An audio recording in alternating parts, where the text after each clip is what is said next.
नमो भगवते वासुदेवाय नमः।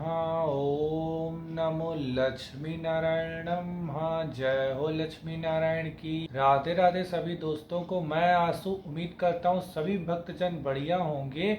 दोस्तों, आषाढ़ मास में कृष्ण पक्ष में जो एकादशी पड़ती है उसे योगिनी एकादशी कहा जाता है। और आज के दिन मैं आप सभी भक्तजनों को इस एकादशी के व्रत का महत्व बताऊंगा। किस दिन इस एकादशी का व्रत इस साल रखा जाएगा, कैसी पूजा अर्चना की विधि होगी और क्या शुभ मुहूर्त पड़ रहे हैं, सभी चीज की जानकारी मैं आप सभी भक्तजनों को दूंगा। सबसे पहले मैं आप सभी भक्तजनों को बता दूं, इस योगिनी एकादशी के दिन जगत के पालनहार भगवान विष्णु जी की पूजा अर्चना का विधान है। और महत्व इसका कुछ इस प्रकार है कि आषाढ़ मास के कृष्ण पक्ष की इस एकादशी को भगवान नारायण की पूजा आराधना की जाती है। श्री नारायण भगवान विष्णु का ही एक नाम है और अतः अन्य एकादशियों के समान ही भगवान विष्णु अथवा उनके लक्ष्मी नारायण रूप की पूजा आराधना करें और दान आदि की क्रियाएं पूर्ण करें।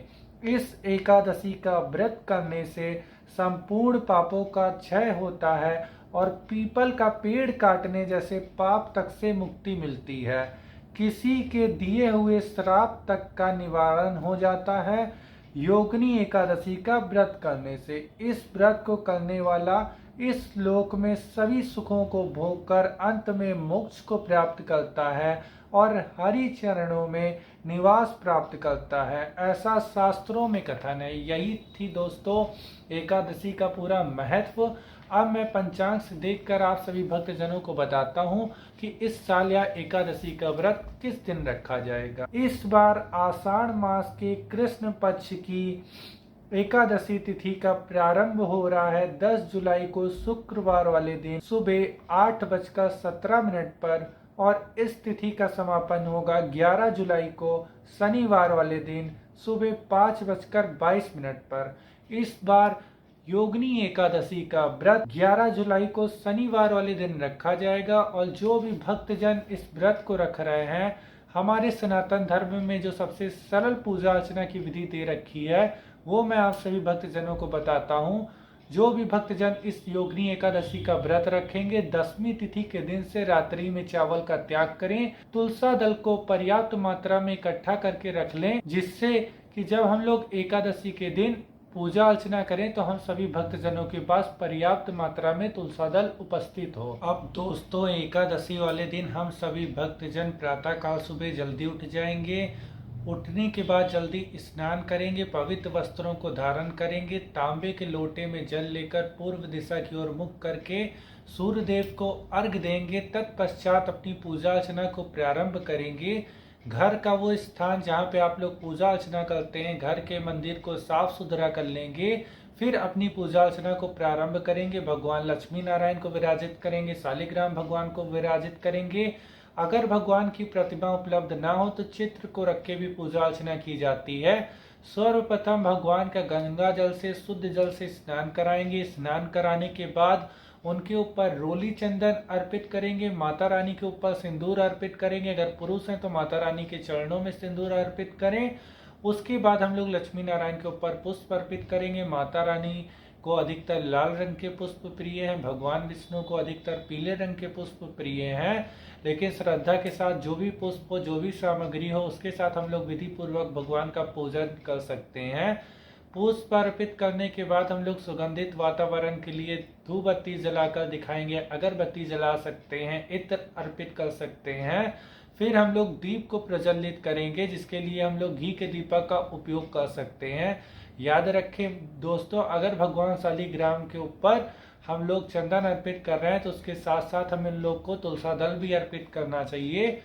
फिर हम लोग भगवान को भोग अर्पित करेंगे, क्योंकि हम सभी भक्तजन इस दिन व्रत रख रहे हैं। तो भोग के लिए हम लोग फलाहार हो गया, मौसमी फल हो गए, मिठाइयाँ हो गई, पंचामृत हो गया, इन सब का भोग लगा सकते हैं। भोग लगाएंगे तो उसमें तुलसा दल अवश्य अर्पित करेंगे। लक्ष्मी नारायण की पूजा अर्चना में, शालिग्राम भगवान की पूजा अर्चना में, सीताराम जी की, रामचंद्र जी की, हनुमान जी की, जगन्नाथ जी महाराज की पूजा अर्चना में, राधा कृष्ण की पूजा अर्चना में तुलसी दल का उपयोग अवश्य किया जाता है। ऐसी हमारी सनातन धर्म की मान्यता है। तभी पूजा अर्चना हम सभी भक्तजनों की पूरी मानी जाती है। कई भक्तजन इस दिन जाप भी करते हैं एकादशी के व्रत वाले दिन। तो जो भी भक्तजन जाप करते हैं, ओम नमो भगवते वासुदेवाय नमः मंत्र का जाप कर सकते हैं। माँ लक्ष्मी का मंत्र, माँ लक्ष्मी नमस्तुभ्यम सुरेश्वरी हरि प्रिय नमस्तुभ्यम दयानिधे। भगवान विष्णु का मंत्र, ओम शांताकारं भुजगशयनं पद्मनाभं सुरेशं विश्वाधारं गगनश्रेदसं मेघवर्णं शुभांगं लक्ष्मीकान्तं कमलनयनं योगविद्यानगम्यं वन्दे विष्णुभवभयहरं सर्वलोकैकनाथं।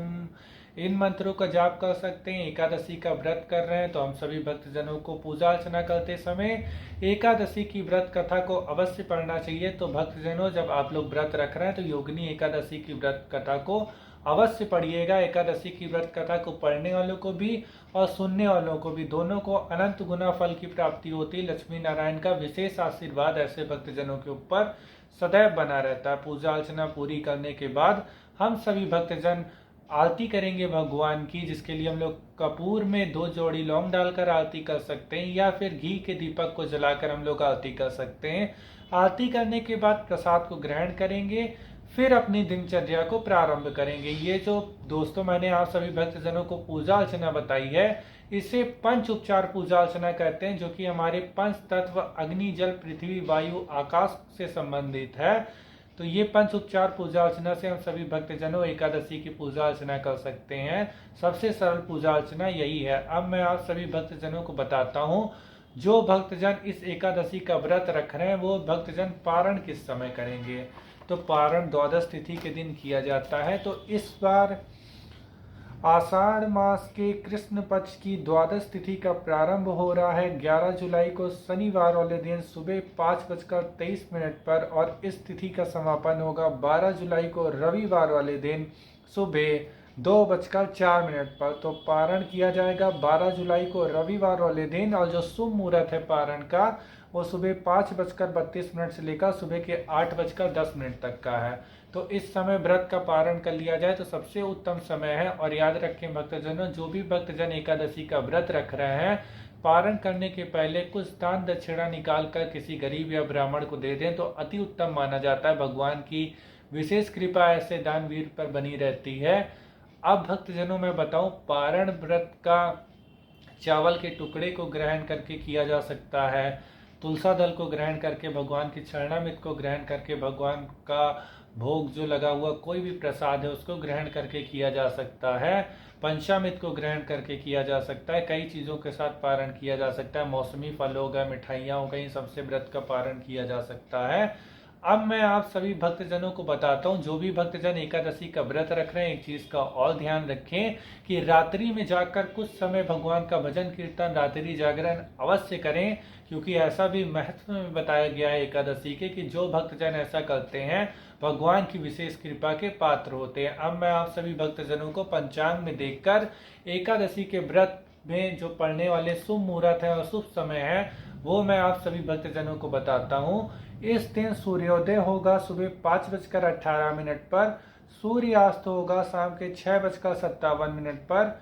ब्रह्म मुहूर्त का जो शुभ समय है वो सुबह 3:55 से लेकर सुबह के 4:36 तक का है। प्रातः काल संध्या का जो शुभ मुहूर्त है वो सुबह 4:16 से लेकर सुबह के 5:18 तक का है। अभिजीत मुहूर्त का जो शुभ समय है वो सुबह के 11:40 से लेकर दोपहर के 12:35 तक का है। विजय मुहूर्त का जो शुभ समय है वो दोपहर के 2:24 से लेकर दोपहर के 3:19 तक का है। शयन संध्या का जो शुभ समय है वो शाम के 6:57 से लेकर शाम के 7:59 तक का है। अमृत कलम का जो शुभ समय है वो सुबह के 8:52 से लेकर सुबह के 10:19 तक का है। निशिता मुहूर्त जो कि रात्रि में जप तप के लिए, साधना के लिए अति उत्तम मुहूर्त माना जाता है, वो इस दिन रात्रि में 11:47 से प्रारंभ होगा और दूसरे दिन की सुबह 12:28 तक रहेगा।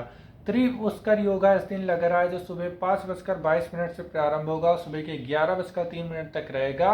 इस दिन सर्वार्थ सिद्धि योगा और अमृत सिद्धि योगा लग रहा है जो इस दिन सुबह के 11:03 से प्रारंभ होगा और अगले दिन जुलाई 12 तारीख तक सुबह के 5:18 तक रहेगा। यही सब दोस्तों शुभ सुबह है, शुभ समय और शुभ मुहूर्त है जिस समय पूजा अर्चना की जाती है। अब मैं आप सभी भक्तजनों को इस दिन राहु काल का समय बता रहा हूँ। राहु काल का समय इस दिन पड़ रहा है सुबह के 8:43 से लेकर सुबह के 10:25 तक। तो राहु काल के समय दोस्तों ऐसे हमारे सनातन धर्म की मान्यता है कि कोई भी मांगलिक कार्य, कोई भी पूजा अर्चना और किसी भी यात्रा की शुरुआत नहीं की जाती।